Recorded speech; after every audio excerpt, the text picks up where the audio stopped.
الرحمن الرحیم صیغ المندوب و اسالیبہ. مندوب کی صیغے اور اس کی اسالیب. مندوب سے مراد مستحب ہے یا اس کو سنت بھی کہتے ہیں. تو مندوب کے کئی صیغے ہیں اور کہتے ہیں کہ مشہور 6 صیغے ہیں: استحباب، تطوع، فضیلت، نافلہ، ندب، الترغیب فی الفعل. الصیغۃ الاولی لفظ الاستحباب وما تصرف منہ.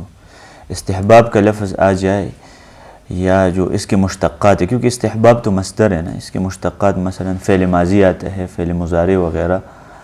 تو اگر استحباب کا لفظ کسی چیز کے لیے استعمال ہو جائے تو وہ سنت ہوگا. ومثالہ حدیث ابی برزہ الاسلمی فی اوقات الصلوات. نماز کے اوقات کے بارے میں ابو برزہ رضی اللہ عنہ کی جو حدیث ہے، وَكَانَ يَسْتَحِبُّ أَن يُؤَخِّرَ الْعِشَاءَ الَّتِي تَدْعُونَهَا الْعَتَمَةَ. نبی صلی اللہ علیہ وسلم اس کو مستحب سمجھتا تھا کہ عشاء کو مؤخر پڑھے، عشاء کی نماز. تو عشاء کی نماز کو تاخیر کے ساتھ پڑھنا مستحب ہے کیونکہ یستحبو کے الفاظ یہاں پر استعمال ہو. دوسرا صیغہ لفظ تطوع وما تصرف من. تطوع جو کہ مصدر ہے باب تفاعل کا، تطوع یتطوع تطوعا، اور اس کی جو مشتقات ہے اگر فعل ماضی آ جائے یا مضارع آ جائے تو یہ دلیل ہے کہ یہ امر مستحب ہے یا مسنون ہے. ومثالہ قول اللہ تعالی، جیسے اللہ تعالیٰ فرماتے ہیں ان الصفا والمروۃ من شعائر اللہ فمن حج البیت واعتمر فلا جناح علیہ ان یطوع ومن تطوع خیرا فان اللہ شاکر علیم. تو یہاں پر تطوع سے مراد یہ ہے کہ آپ نفلی عبادت کرنا چاہتے ہیں تو یہ بہتر ہے. الصیغۃ الثالثہ فضیلت کا لفظ آ جائے یا فضیلت کی جو مشتقات ہے. عبداللہ بن عمر کے حدیث میں ہے کہ میں نے پیغمبر سے کہا یا رسول اللہ دلنی علی عمل ینفعنی اللہ بہ. مجھے ایک عمل کے بارے میں خبر دیجیے کہ اللہ تعالیٰ اس عمل کی وجہ سے مجھے فائدہ دے دے. تو پیغمبر نے کہا علیک برکعتي الفجر، فجر کے 2 رکعات پڑھا کرے، فإن فیہما فضیلۃ، کیونکہ اس میں فضیلت ہے. تو 2 رکعات سنت ہے جو فجر کی نماز سے پہلے ہم 2 رکعات پڑھتے ہیں کیونکہ فضیلت کے الفاظ اس کے لیے استعمال ہوا ہے. الصیغۃ الرابعہ لفظ النافلہ. نافلہ کا لفظ استعمال ہو جائے یا اس کے مشتقات میں سے کوئی مشتق استعمال ہو جائے، جیسے اللہ تعالیٰ فرماتے ہیں وَمِنَ اللَّيْلِ فَتَهَجَّدْ بِهِ نَافِلَةً لَكَ، کہ رات کو تہجد پڑھا کرے، یہ آپ کے لیے نافلہ ہے. تو تہجد کی نماز فرض نہیں ہے کیونکہ نافلہ کے الفاظ اللہ تعالیٰ نے استعمال کیے ہیں. الصیغۃ الخامسہ 5واں صیغہ لفظ الندب. ندب کے الفاظ.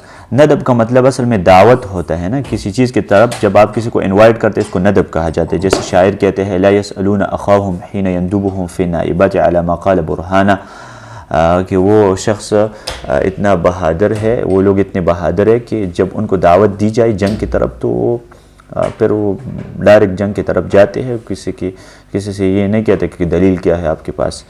تو ندب کے الفاظ. ندب دعوت، کیونکہ جو مستحبات ہے اس کی طرف اللہ تعالیٰ نے دعوت دی ہے. جابر رضی اللہ عنہ کے حدیث میں ہے ندب النبی صلی اللہ علیہ وسلم الناس یوم الخندق. پیغمبر نے لوگوں کو دعوت دی خندق کے دن. فانتدب الزبیر ثم ندبهم، تو زبیر آیا. ثم ندبهم، پھر پیغمبر نے دعوت دی تو زبیر آیا. ثم ندبهم، پھر دعوت دی. فانتدب زبیر، زبیر نے بات مانی. فقال النبی علیہ السلام، تو پیغمبر نے کہا کہ ہر نبی کے ساتھی ہوتے ہیں اور میرا حواری اور صحیح دوست زبیر ہے. ایسے عیسیٰ علیہ السلام کے حواریین تھے نا. الصیغۃ السادسہ 6واں صیغہ ما يدل على الترغیب فی الفعل. اگر کوئی ایسا لفظ آ جائے جو فعل کی ترغیب کے اوپر دلیل ہو، فعل کی طرف آپ کو راغب کرتا ہے اللہ تعالیٰ، اس طرح کوئی لفظ آ جائے جو ترغیب کے اوپر دلالت کرتے تو تب بھی وہ دلیل ہے کہ وہ عمل مستحب ہے. اور ترغیب کے کئی الفاظ ہیں. مثلا لو جو لفظ ہے یہ بھی ترغیب کے لیے ہے. عبداللہ بن عباس رضی اللہ عنہما کی حدیث میں ہے ان النبی صلی اللہ علیہ وسلم قال، کہ پیغمبر نے کہا اما لو ان احدهم يقول حين يأتي اهله. یہاں پر پیغمبر نے لو کے الفاظ استعمال کیے ہیں کہ ایک شخص جب اپنی بیوی سے جمع کرنا چاہتے ہیں تو وہ بسم اللہ کہا کرے. تو بسم اللہ کہنا مستحب ہے کیونکہ لو کے الفاظ کہ اگر تم اپنی بیوی سے جمع کرنا چاہتے تو لو. اس کے بعد لولا کا لفظ ہے. لولا کے جو الفاظ یہ بھی تحزیز اور ترغیب کے لیے استعمال ہوتے ہیں. جیسے اللہ تعالیٰ فرماتے ہیں وما كان المؤمنون لينفروا كافة، تمام مسلمان جہاد کے لیے نہ نکلا کرے. فلولا نفر من كل فرقة، ہونا تو یہ چاہیے کہ ایک گروہ جہاد کے لیے نہ نکلے بلکہ علم اور فقاہت حاصل کرنے کے لیے اپنے گھروں میں بیٹھ جائے، مدارس میں بیٹھ جائے، لیتفقہوا فی الدین ولینذر، تاکہ وہ لوگوں کو پھر ڈرائے، لوگوں کو اللہ کے دین سکھائے۔ تو یہاں پر لولا کے جو الفاظ ہیں نا، تو لہٰذا علم حاصل کرنا، خصوصاً فقاہت حاصل کرنا، یہ ایک سنت عمل ہے، اللہ تعالیٰ نے اس کی ترغیب دی ہے۔ اس کے بعد حلہ کے الفاظ ہے۔ حلہ کے الفاظ جیسے عبداللہ بن عباس رضی اللہ عنہما کی حدیث میں ہے کہ ان رسول اللہ صلی اللہ علیہ وسلم مر بشاۃ میتہ، پیغمبر گزر گئے اور لوگ ایک مردار کو گھسیٹ رہے تھے، بکری مر گئی تھی بغیر ذبح شرعی کے، تو نبی صلی اللہ علیہ وسلم نے کہا هل استمتعتم بإحابها، آپ اس کی چمڑے سے استفادہ کیوں نہیں کر رہے؟ تو اس کے بارے میں پھر اختلاف ہے۔ امام احمد کا مذہب یہ ہے کہ رنگنے سے چمڑا پاک نہیں ہوتا، وہ عبداللہ بن عکیم کی حدیث سے استدلال کرتے ہیں، لیکن یہ بات صحیح نہیں ہے، وہ حدیث صحیح نہیں ہے، ضعیف ہے۔ الاستفہام الدال علی الترغیب، اسی طرح جو استفہام ترغیب کے اوپر دلالت کرتا ہے وہ بھی دلیل ہے کہ یہ امر مستحب ہے، جیسے اللہ تعالیٰ فرماتے وَلَقَدْ يَسَّرْنَا الْقُرْآنَ لِلذِّكْرِ فَهَلْ مِن مُدَّكِرٍ، قرآن کریم ایک آسان کتاب ہے، تو کوئی ہے عبرت لینے والا، کوئی ہے، یعنی ہونا یہ چاہیے کہ کچھ لوگ قرآن سے عبرت حاصل کرے کہ یہ آسان کتاب ہے، اس کو پڑھے، حفظ کرے، یاد کرے۔ اطلاقات المندوب، مندوب کی اطلاقات تقریباً 8 اطلاقات ہیں اس کے، یعنی کئی الفاظ مستحب کے لیے استعمال ہوتے ہیں، جیسے مستحب کا لفظ ہے، سنت کا لفظ ہے، فضیلہ کا لفظ ہے، نافلہ کا ہے، تطوع، قربت، احسان، الا انہا قربۃ لہم، جیسے اللہ تعالیٰ فرماتے ہیں ان کے لیے قربت ہے نا، احسان، رغیبہ کے الفاظ، اور یہ سارے الفاظ مترادف ہے کیونکہ ایک حقیقت پر دلالت کرتے ہیں۔ جیسے وہ کیا ہے، وہ ایک حقیقت کیا ہے، ایک معنی پر جو یہ الفاظ دلالت کرتے ہیں تو وہ کیا ہے، طلب الفعل طلبا غیر جازم، کہ یہ فعل مطلوب ہے لیکن حتماً مطلوب نہیں ہے، یعنی اگر کسی نے چھوڑ دیا تو گناہگار نہیں۔ اس کے بعد حل یلزم المندوب بشروع فیہ او لا، اس مسئلے میں علماء کا اختلاف ہے کہ اگر آپ کوئی نفلی عبادت شروع کرے تو کیا آپ کے سٹارٹ کرنے سے وہ نفلی عبادت فرض میں تبدیل ہو جائے گی یا نہیں۔ تو بعض علماء کا موقف یہ ہے کہ جب آپ نفلی عبادت شروع کرے تو وہ آپ کے اوپر فرض ہو جاتی ہے۔ تصویر المسئلہ، مسئلہ کی تصویر یہ ہے، اذا تلبس الانسان بالعبادت تنفلا، کوئی انسان نفلی عبادت شروع کرتا ہے، کما لو صام للہ، تو مثلا نفلی روزہ رکھتا ہے، وہ حج غیر پر یا حج کرتا ہے، فرضی حج نہیں نفلی حج، فہل یلزمہ اتمام هذه العبادت، کیا ان کے اوپر فرض ہے کہ یہ عبادت جو اس نے شروع کی ہے کہ یہ پورا کرے، او یجوز له الخروج منها، یا اس سے نکل سکتے ہیں، یعنی اگر بیچ میں وہ کاٹے یا توڑے تو بعد میں قضا فرض ہے یعنی۔ ثانیاً دوسری بات یہ تحریر محل النزاع، اس میں جو علماء کا اختلاف ہے اس مسئلے میں اس کے بارے میں بات کر رہا ہے۔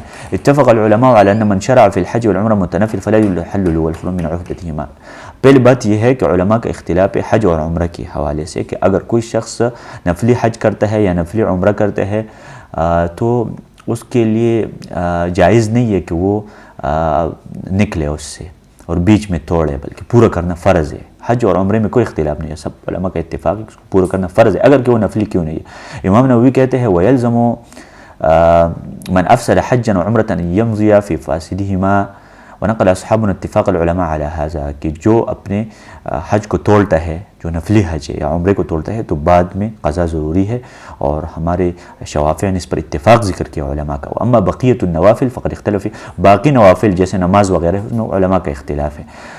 الاقوال والادلہ والمناقشات، اختلف الاصولیون فی لزوم المندوب بالشروع فیہ علی قولین، اس میں اصولین کے 2 اقوال ہیں۔ القول الاول المندوب لا يلزم بالشروع فیہ، شوافع اور حنابلہ کا مذہب یہ ہے کہ مندوب یہ سٹارٹ کرنے سے واجب نہیں ہو جاتا، جو فعل مندوب ہے تو اس کو اگر آپ شروع کریں تو آپ کے اوپر فرض نہیں ہو جاتا، اور یہ مذہب حق ہے انشاءاللہ شوافع اور حنابلہ کا۔ دوسرا قول احناف اور مالکیہ کا ہے کہ المندوب یلزم بالشروع فیہ، مندوب جو ہے وہ شروع کرنے سے لازم ہو جاتا ہے۔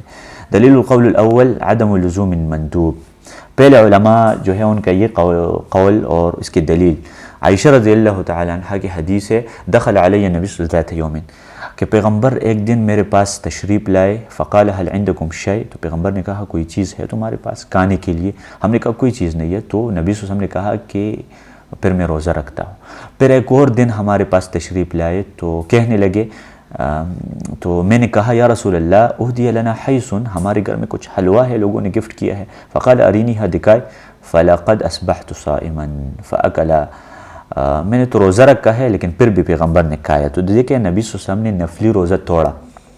فلو کان نفلی لما افطرا، اگر نفل سٹارٹ کرنے سے فرض ہو جاتا تو پیغمبر کبھی روزہ نہ توڑتا. تو نفلی روزہ کو توڑ سکتے ہیں، اس حدیث میں یہی بات ہے.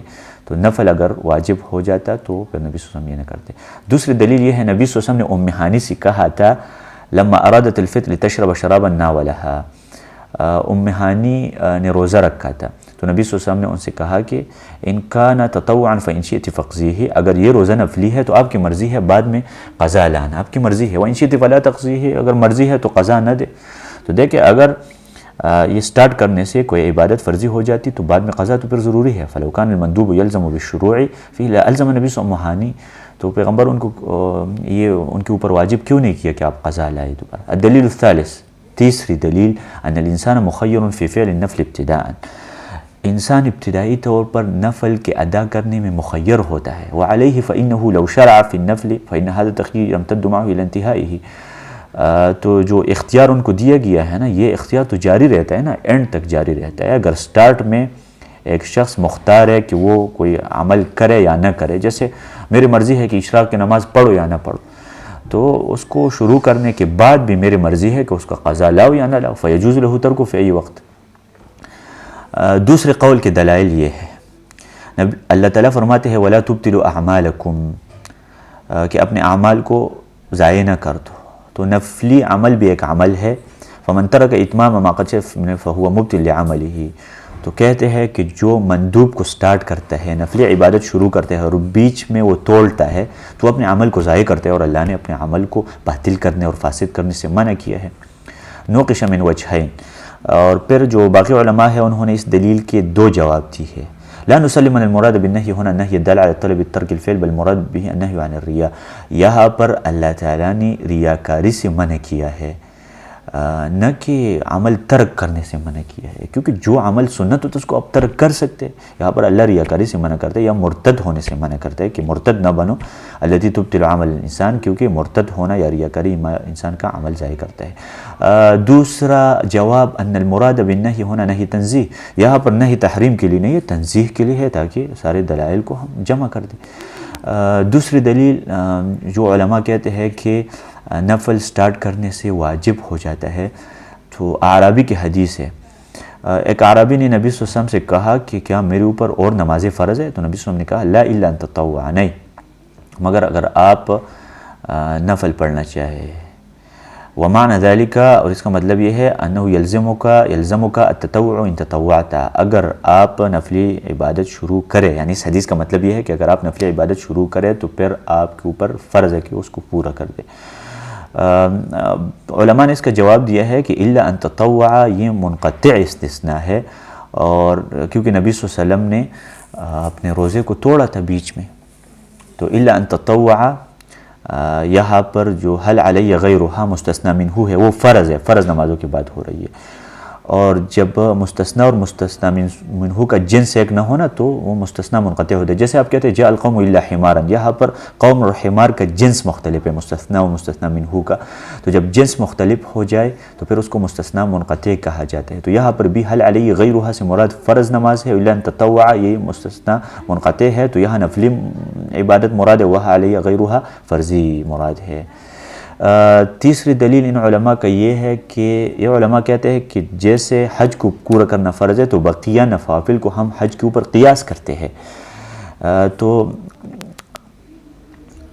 اس کا جواب علماء نے یہ دیا ہے کہ دیکھیں حج کے پورے کرنے کے بارے میں تو آیات آئی ہے وَأَتِمُّ الْحَجَّ وَالْعُمْرَةَ لِلَّهِ، لیکن باقی نوافل کے بارے میں تو اتمام کا حکم نہیں دیا گیا ہے.